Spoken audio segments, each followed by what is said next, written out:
hello. How are we?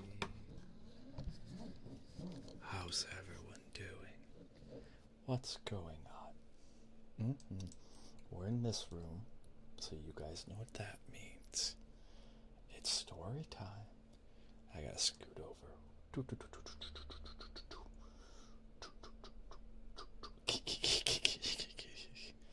As always, introductions first. My name is Ruin, and I am the Archsage of Arcanum Exodius, our humble little library on this corner of the internet. Welcome, welcome, welcome. Let's see. Oh, I gotta sneeze.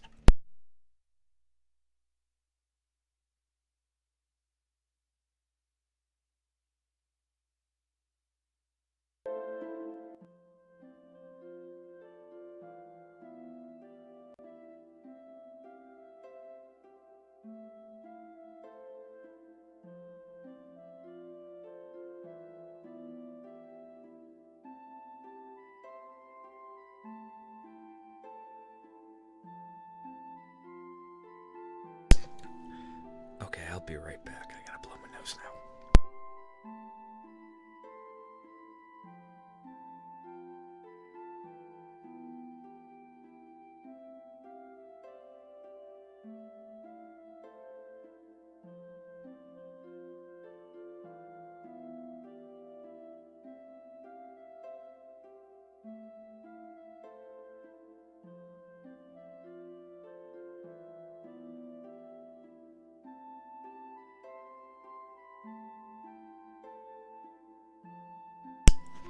Alrighties.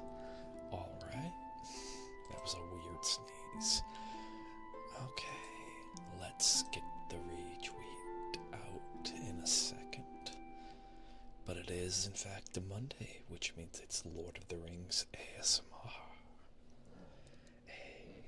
ASMR. And I got the Hobbit right here.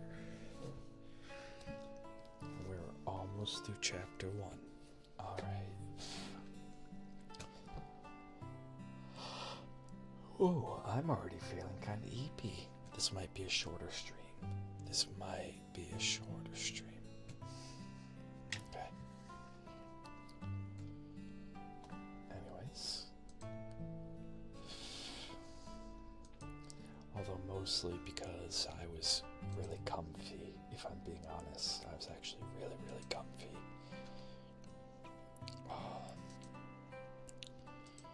Laying down, watching anime.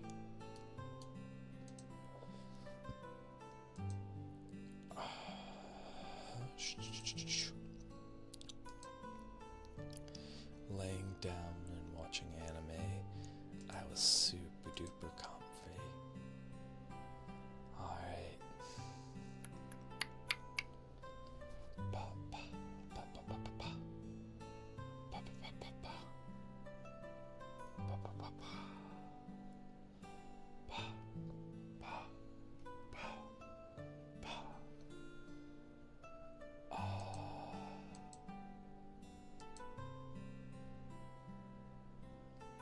Community roles manager rewards, or actually let me I think there's a way to do what I want to do, which is from mod view. I want to pause all redeems.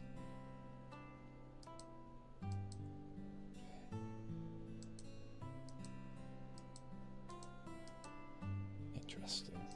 Without having to... Oh well.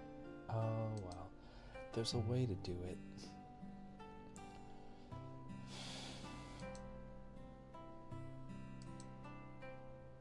And make sure we get that off.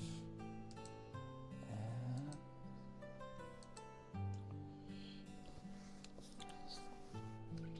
let's get that. Let's get our comfy hoodie on our robes.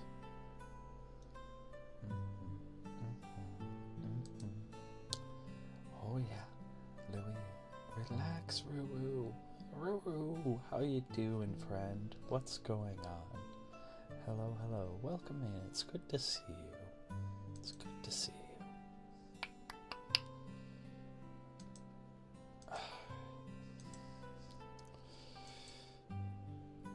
I'm doing really good. I'm doing really, really good. I'm going through announcements while I'm getting set up for tonight. Okay. Oh my. Alright. So, where was it? It was rewards. Viewer rewards, power up and channel points.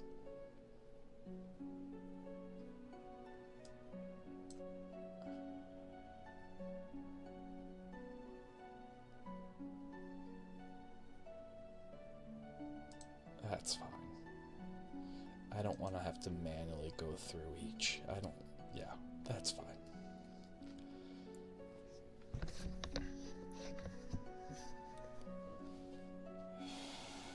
Alright. So, let's cover announcements. We are 70 to 80% sure before we get started here. Alright, now I'll keep reminding you guys this. We are 70 to 80% sure that the dual streaming will end.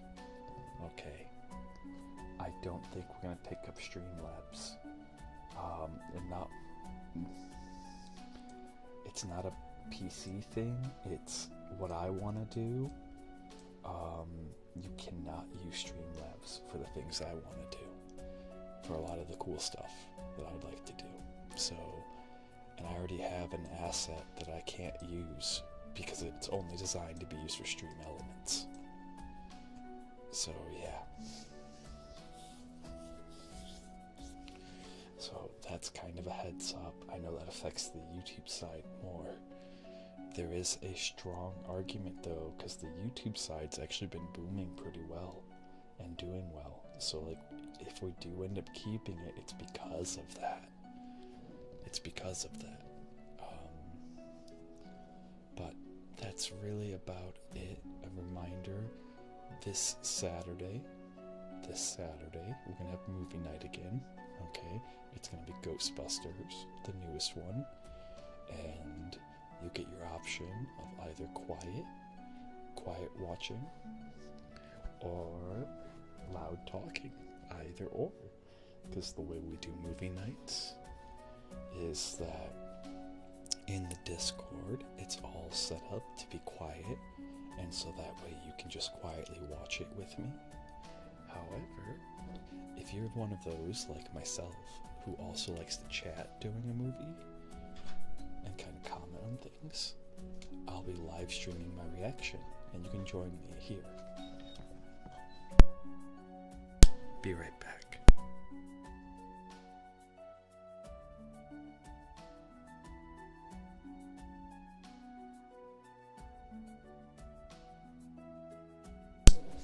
So, what do I mean by live streaming my reaction? Exactly what it sounds like. I can't live stream the movie, but I can live stream my reaction to the movie.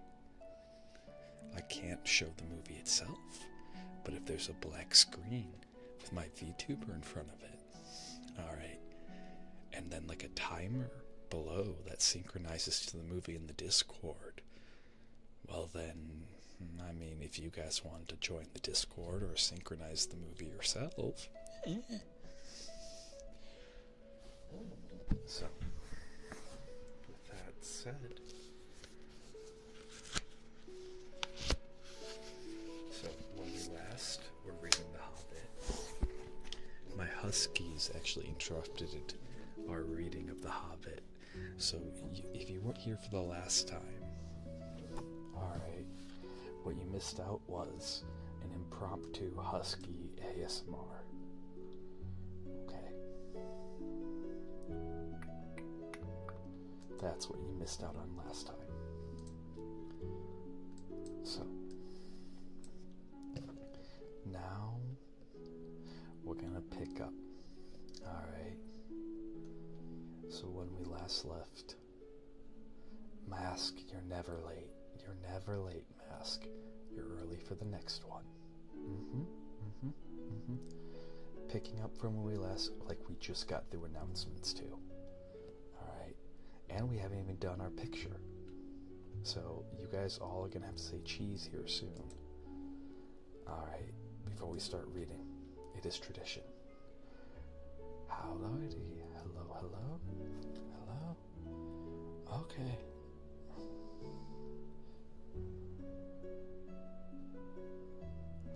So, when we last picked up, the dwarves and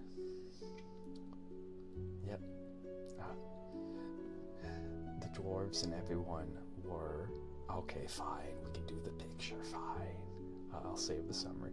Everyone say cheese. I'm gonna count down. All right, and then everyone say cheese. 10, 9, 8, 7, 6, 5, 4, 3, 2, 1. Cheese.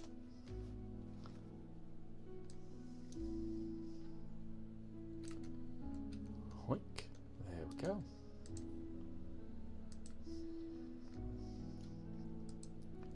All right, we got the retweet picture. For those who don't know, it's a tradition that we have here that when we go live, about 10-20 minutes after we go live, once we get through announcements and the just talking, what we do is over on Twitter, we retweet the going live announcement with a picture of everyone who's in. That way we can encourage people to come in and join us and have fun.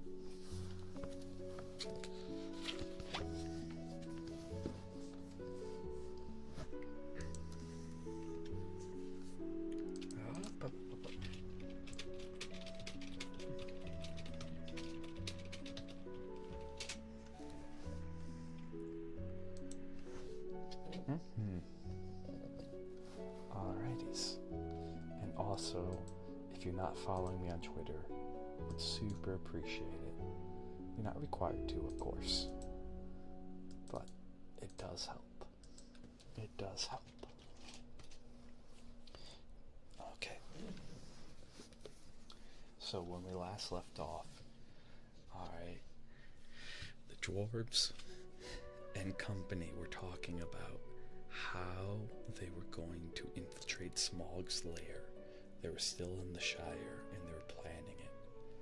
And Bilbo was having absolutely none of it. Absolutely none of it. Because the entire time they're drinking all his wine, drinking all his alcohol, eating all his food. And he is having to play an unwitting host to a horde of dwarves and a cranky old wizard who set him up. And it's totally understandable that he's going, no. Okay, actually, I'll see if I can find it. I will see if I can find it. Now we can watch it another time. We can, when we do a non-ASMR stream, there is a video that we can watch together that is absolutely hilarious. Absolutely. Alright. Now I'm gonna put this down for a hot second so we can pick this up.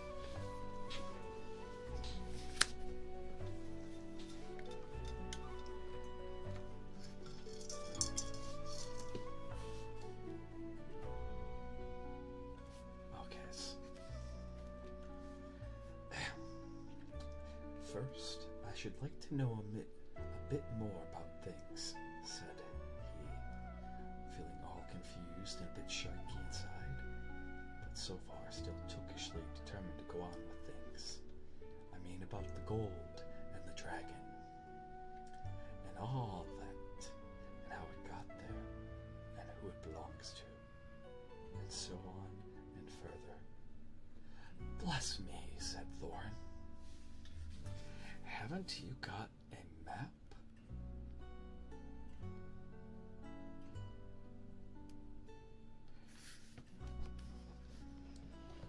Haven't you got a map? And didn't you hear our song? And haven't we been talking about this for hours? All the same, I should like it all plain and clear, said he obstinately, putting on his business's manner, usually reserved for people who tried to borrow money off of him, and doing his best to appear wise and prudent and professional and live up to Gandalf's recommendation.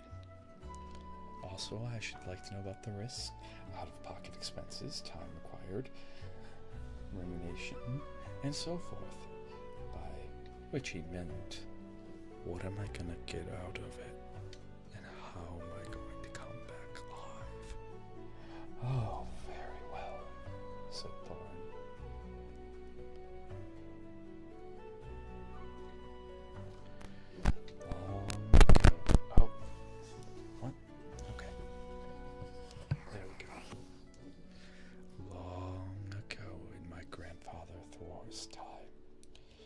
Family was driven out of the far north, came back with all their wealth and their tools to this mountain on the map. It had been discovered by my far ancestor, Thran the Old. But now they mined and they tunneled and they made hunger halls and greater workshops. In addition, I believe they found a good deal of gold and a great many jewels too. Anyway, they grew immensely rich and famous, and my grandfather was king under the mountain.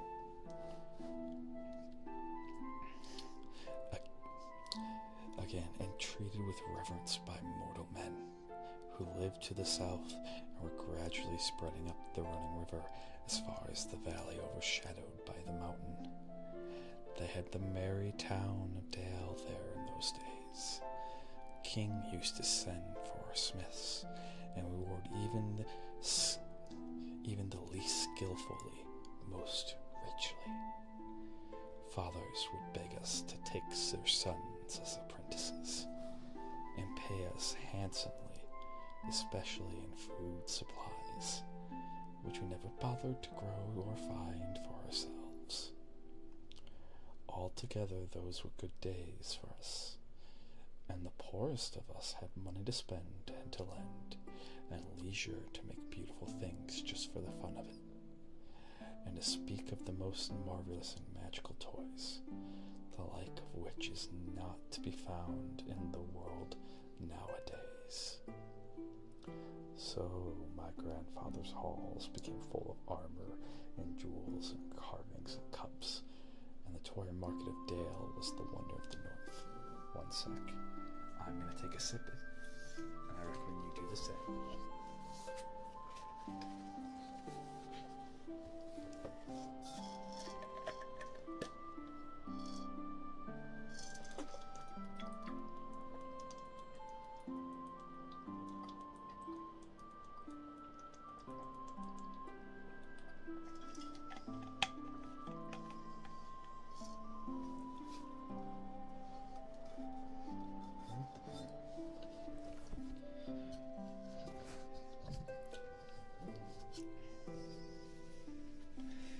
Also, mask as a thank you.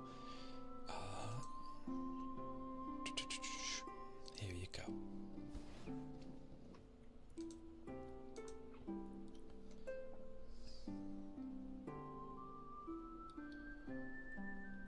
There. As a thank you. It's because of Mask that we're able to do these streams. Alright. Mask was very, very kind. Very kind. I don't want you to miss out. I don't want you to miss out. Alright? Ads suck. Ads suck.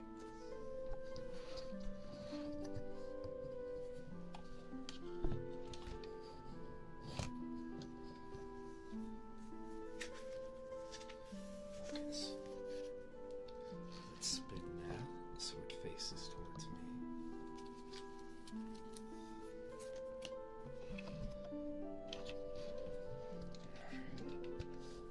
Undoubtedly, that's what brought the dragon. Dragons steal gold and jewels, you know, from men and elves and dwarves, wherever they can find them, and they guard their plunder as long as they live, which is practically forever, unless they are killed, and never enjoy a brass ring of it. Indeed, they hardly know a good bit of work from a bad, though they usually have a good notion of the current market value, and they can't make a thing for themselves, not even mend a little loose scale of their armor. There are lots of dragons in the north in these days. Gold was probably getting scarce up there, with the dwarves flying south or getting killed, and all the general waste and destruction that dragons make going from bad to worse. There's a most especially greedy, strong, and wicked worm called Smog. One day he flew up in the air and came south. The first we heard of it was a noise like a hurricane coming from the north, and the pine trees on the mountain creaking and cracking in the wind. Some of the dwarves who happened to be outside, I was one luckily, fine adventurous lad in those days, always wandering about, and it saved my life that day. Well, from a good way off, we saw the dragon settle on our mountain in a spout of flame, and it came down the slopes, and when we reached the woods, they went all up in fire. By that time, all the bells were ringing in the dale, and the warriors were arming. The dwarves rushed out of their great gate, but there was the dragon waiting for them. None escaped that way. None escaped.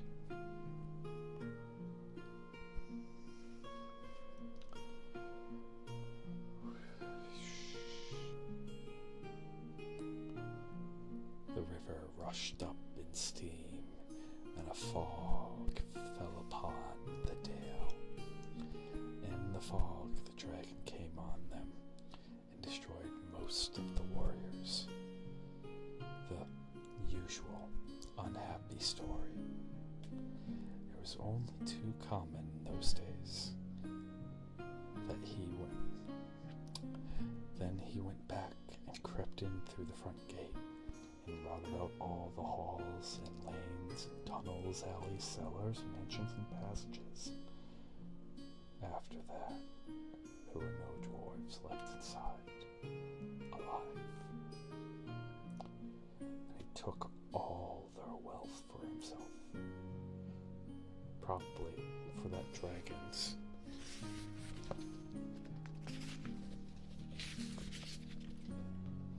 He piled it all up in a great heap far inside, and sleeps on it for a bed. Later he used to crawl out of the great gate, come by night to the dale, and carry away people, especially maidens, to eat, till dale was ruined, and all the people dead or gone. What goes on there now, I don't know for certain. I don't suppose anyone lives nearer to the mountain than the far edge of the long lake nowadays. The few of us that were well outside sat and wept in hiding and cursed Smog. They were unexpectedly joined by my father and my grandfather with singed beards. They looked very grim, but they said very little. When I asked how they got away, they told me to hold my tongue and said that one day in the proper time I should know. After that, we went away, and we had to earn our living as best as we could up and down the lands, often enough sinking as low as blacksmith work or even coal mining. But we have never forgotten our stolen treasure. And even now, when I will allow we have a good bit laid by and not so badly off. Here Thorin stoked the gold chain around his neck. We still need to get it back.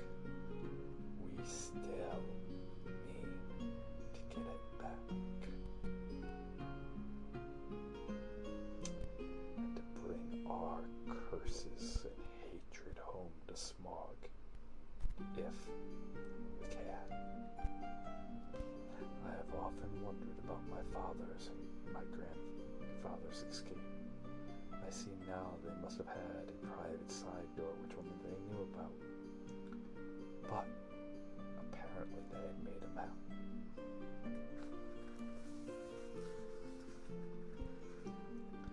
And I should like to know how Gandalf got a hold of it and why it did not come down to me, the rightful heir. I did not get a hold of it. I was given it, said the wizard. Your father Thor was killed, remember, in the mines of Moria by Agzog the Goblin. Ah, curse his name. Yes, said Thor. And Thran, your father, went away on the 21st of April, 100 years ago last Thursday, and has never been seen by you since. True, true. Well, your father gave me to give this to you.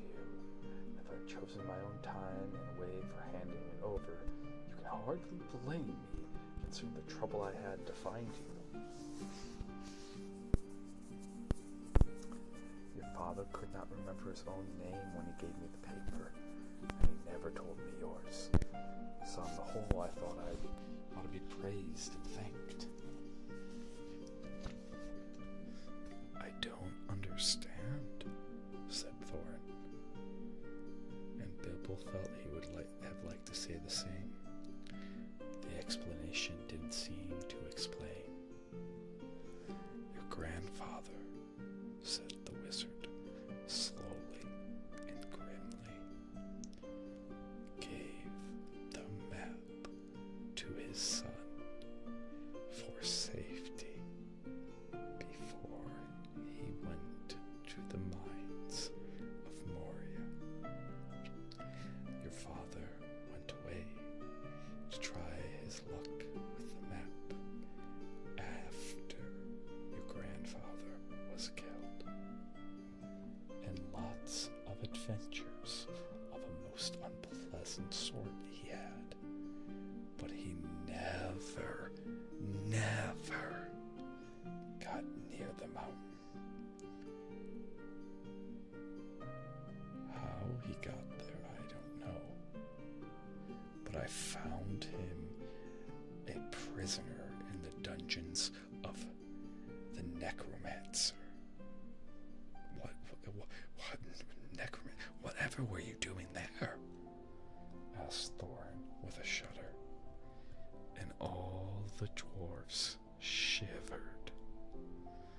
Never you mind.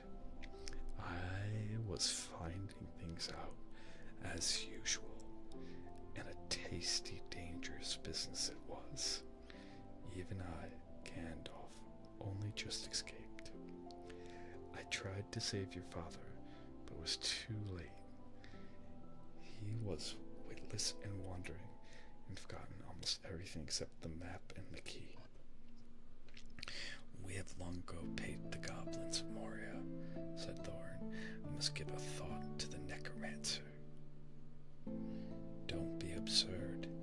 He is an enemy far beyond the power of all the dwarves put together. If they could all be collected again from the four corners of the world. The one thing your father wished was for his own son to read the map and use the key. The dragon and the mountain are more than big enough tasks for you. Hear, hear, said Bilbo, and accidentally said aloud. Hear what? They all said, suddenly turning towards him, and he was so flustered that he answered, hear what I have to say. Yeah. Welcome in, Echo. I'm going to be focusing on the reading just tonight because we might not have as much time as I'd like. Alright. We're probably going to end 20 to 30 minutes from now. It's going to be a shorter stream, but I do want to move this forward, okay? I do want to move us forward. So,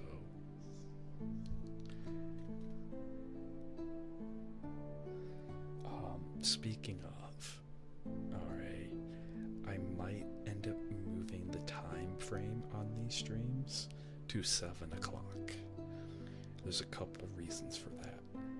One, we might start doing these at 7, because I usually start to get tired around 8:39.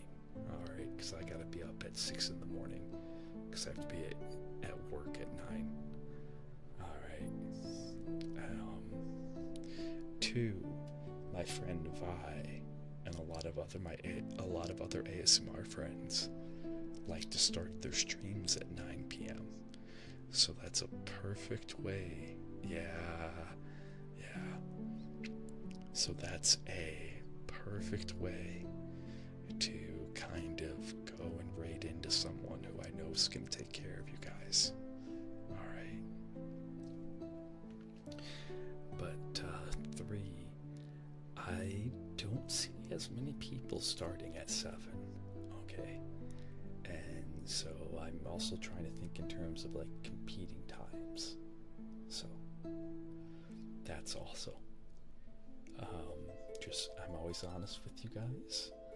When it hits 9 o'clock, my concurrent viewership, the CCV, always takes a dip, because that's when a lot of other ASMR artists get on. And that's okay. Like, that's not a shame or shade to anyone. It's just on me to think of ways like, okay, how can we best put us in a position to be more successful? So I'm strongly thinking of changing these to starting at 7.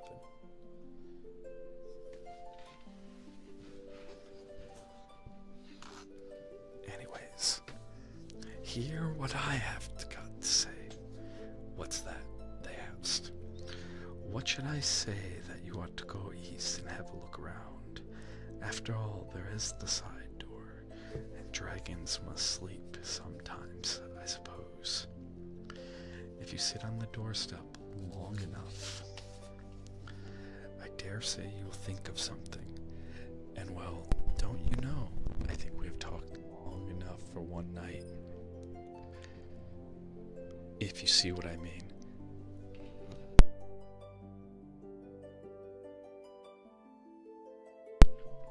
I had a burp that I could not suppress, so I had to turn the mic off. I think we have talked long enough for one night, if you see what I mean. What about bed and an early start and all that? I will give you a good breakfast before you go. Before we go, I suppose you mean, said Thorn. Aren't you the burglar? And isn't sitting on the doorstep your job? Not to speak of getting inside the door? But I agree about bed and breakfasts. I like 6 eggs with my head. When starting on a journey, fried, not poached. And mind you don't break the insolence. Wow. Okay. Sorry, I just had to comment on that.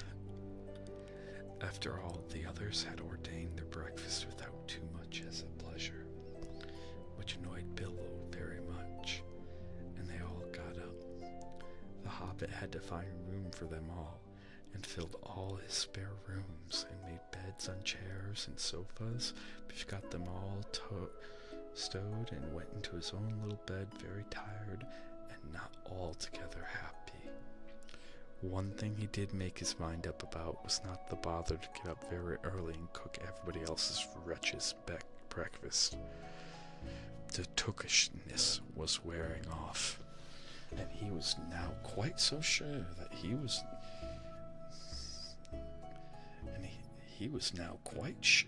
not going on any journey in the morning.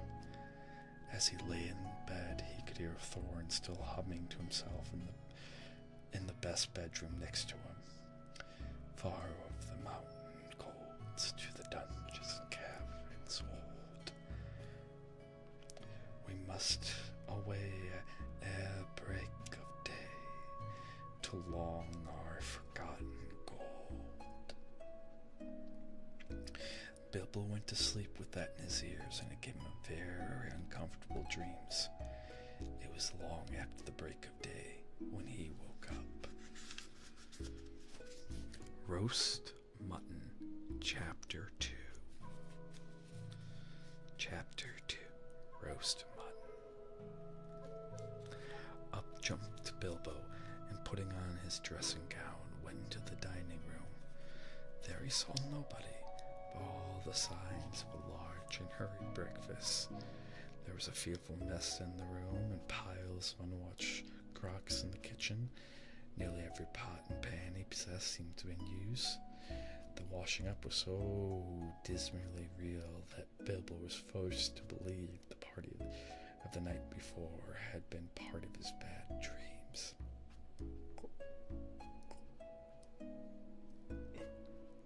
Wow. And yet,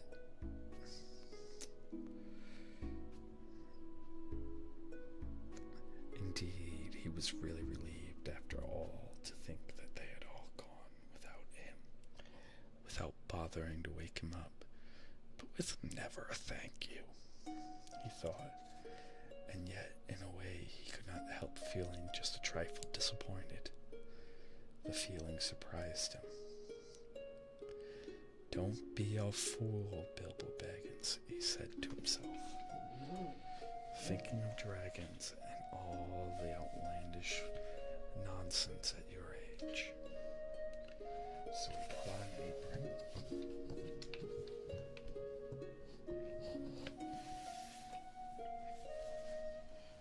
One second. There we go.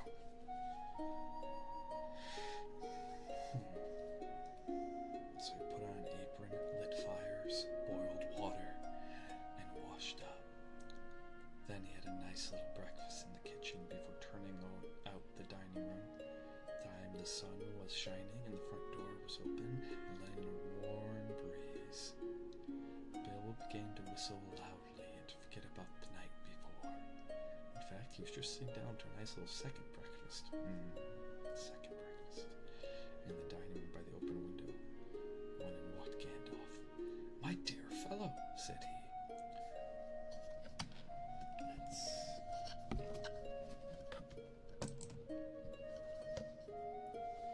Whenever are you going to come?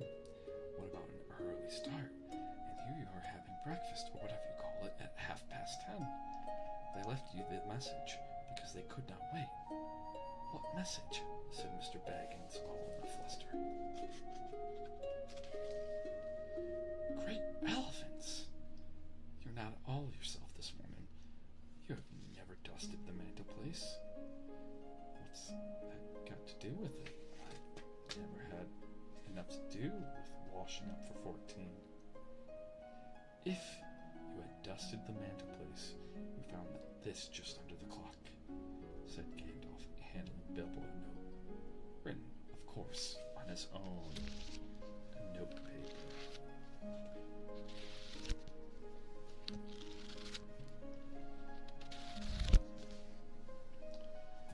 This is what he read. "Thorin and company to burglar Bilbo greeting. For your hospitality, our sincerest thanks, and for your offer of professional assistance, our grateful acceptance. Terms: cash on delivery, up to and not exceeding 1/14 of total profits, if any. All traveling expenses guaranteed in any event.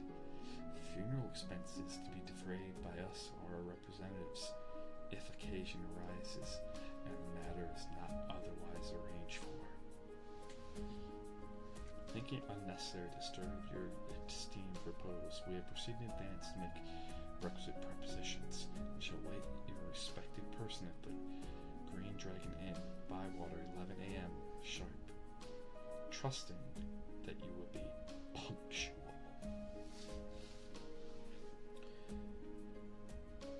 "We have the honor to remain yours deeply, Thorin and Co." Quick little comment. Just a quick little comment about that. Alright. Because that's a terrible contract. Alright.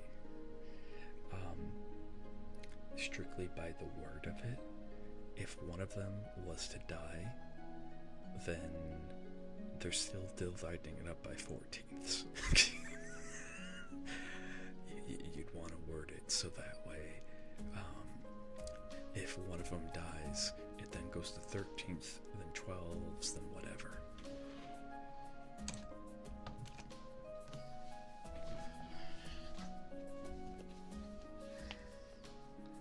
That leaves you just 10 minutes. You'll have to run, said Gandalf. But, said Bilbo. No time for it, said the wizard.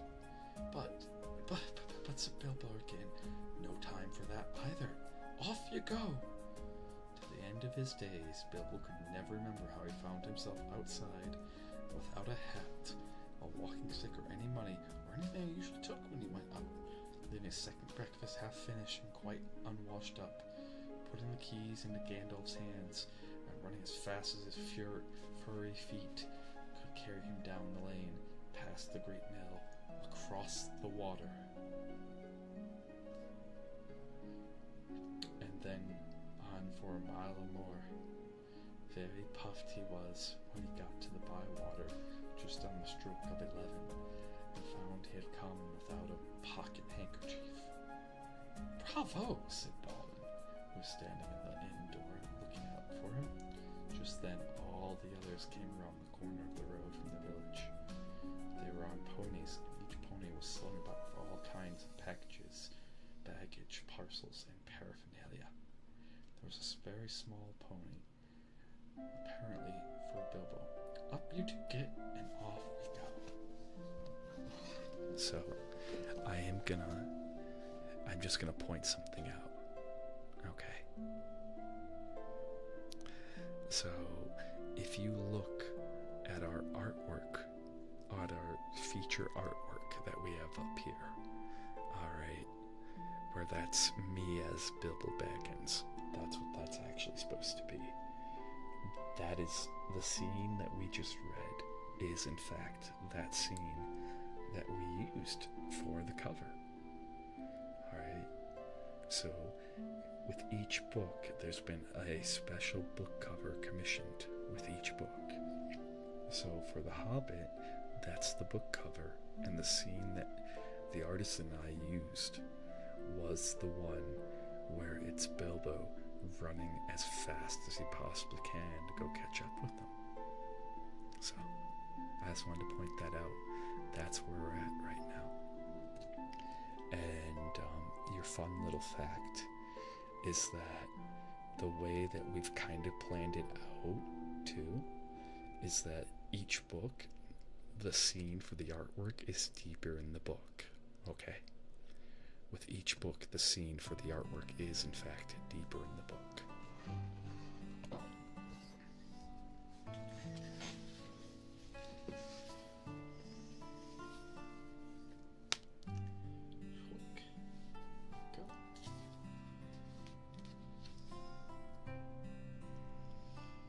Very puffed he was, and when he got to Bywater just on the stroke of 11, and he found he came without a pocket chief.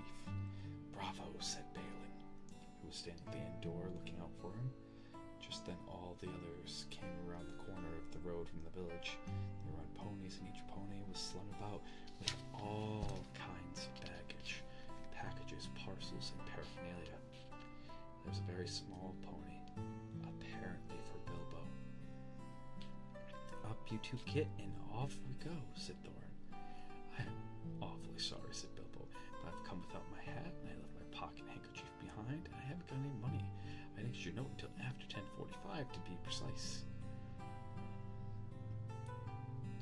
Don't be precise, said Dwalin. And don't worry, you'll have to manage that pocket handkerchiefs and a good many other things before you get to the journey's end. As for a hat, I have a spare hood and cloak in my luggage. That's how they all came to start. Jogging off from the inn one fine morning just before May on laden ponies, and Bilbo was wearing a dark green hood, a little weather-stained, and a dark green cloak borrowed from Dwalin. They were too large for him, and he looked rather comic. What his father Bungo would have thought of him, I daren't think. His only comfort was he couldn't be mistaken for a dwarf, as he had no beard. They They had not been riding very long when up came Gandalf, very splendidly on a white horse. He had brought a lot of pocket handkerchiefs, Bilbo's pipe, and tobacco. So after the party went along very merrily, and they told stories or sang songs as they rode forward all day, except of course when they stopped for meals. Those didn't come as quite as often as Bilbo would have liked them, but he still began to feel maybe adventures weren't so bad after all. Just maybe.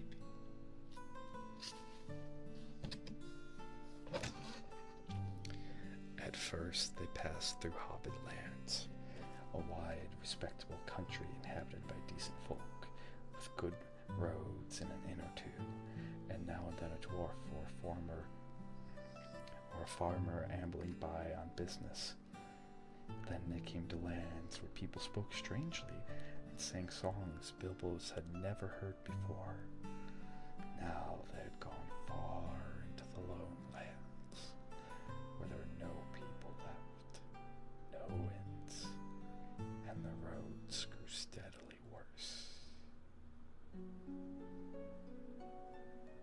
Not far ahead were dreary hills, rising higher and higher, dark with trees. On some of them were old castles with an evil look, as if they'd been built for wicked people. Everything seemed gloomy, for the weather that day had taken a nasty turn. Mostly it'd been as good as May can be, even in fairy tales. But now it was cold and wet. In the lone islands they'd been obliged to camp when they could, but at least it had been dry. To think it will soon be June, grumbled Bilbo, as he splashed along the others in a very muddy track. It was after tea time. It was pouring with rain, and had been all day. His hood was dripping into his eyes, his cloak was full of water. The pony was tired and stumbled on stones. The others were too grumpy to talk. I'm sure the rain has gotten into dry clothes and into the food bags, thought Bilbo.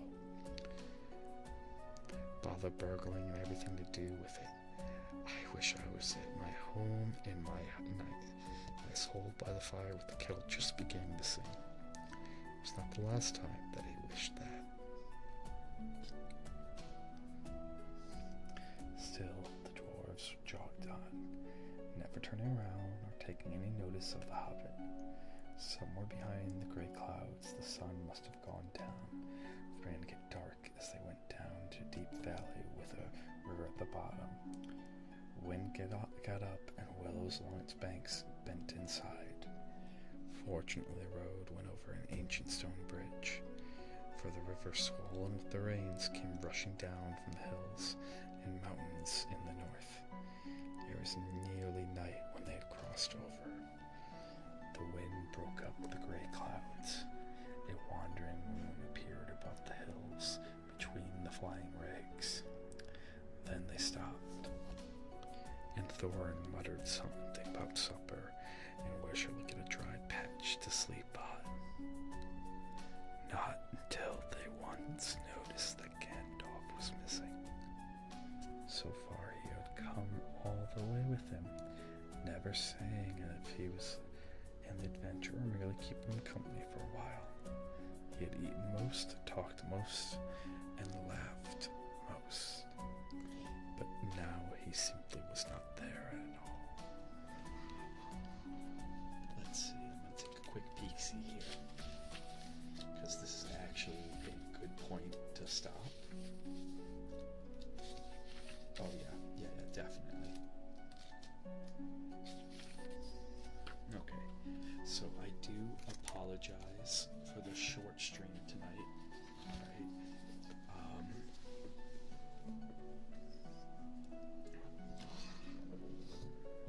So I do apologize for the short stream tonight, but I'm actually pretty tired. My huskies had the zoomies all last night and kept me up until 4 in the morning. And I didn't know it was a holiday today, so I woke up at 6 to get ready for work. Because, like, I have to iron my clothes, I gotta make breakfast, I gotta do, like, a bunch of stuff. Alright, because I have to look really nice and presentable as a judge's apprentice. It's not like my former blue-collar jobs where I could just, like, roll in and be like, yeah, whatever. So I actually got to work at 10 because I sent the judge a text saying, like, hey, I'm gonna be a bit late. Alright. Okay. And he's cool with that. He's a really cool guy. As long as you just tell him what's going on. And then I got a text back right when I pulled into the parking lot at work. Like, hey, I forgot to mention this to you, but it was a holiday. I'm like, oh. So I could have slept in. Well, alright, see you tomorrow. So I'm actually really, really tired.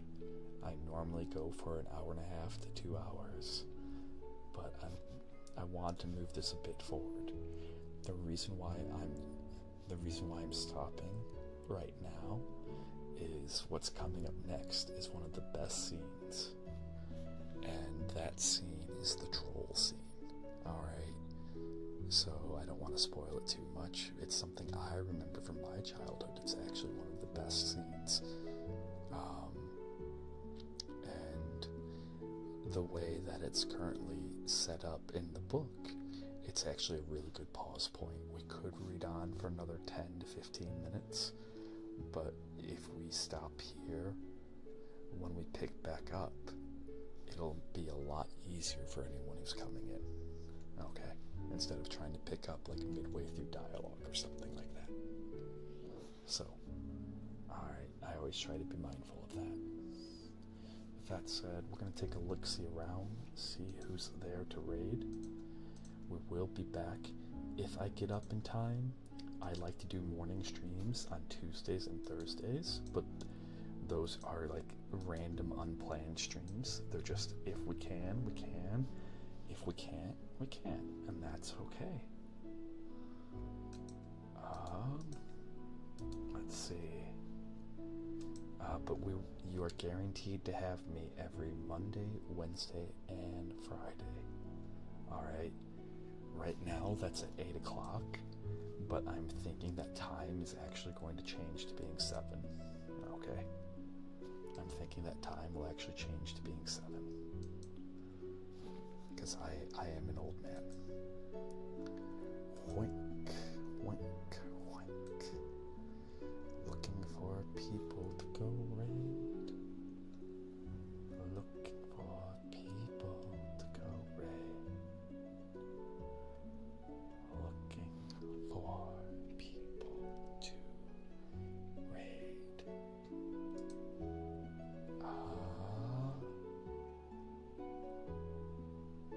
Is she?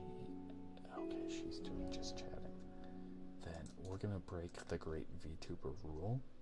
Alright. Gasp. And we're gonna go raid a flesh tuber. I know. It's terrible. It's horrendous. I'm sorry. I'm sorry. I'm so sorry. I'm so sorry that I have to expose you to someone who dares. Yes.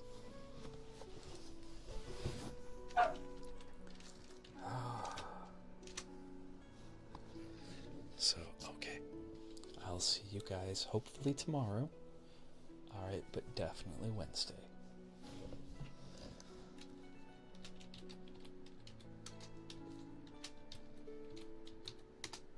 There's our raid message. Be kind to Kim, okay? Alright. Alright. I'm not going to do my full outro, but be kind to Kim. She's a wonderful person, okay?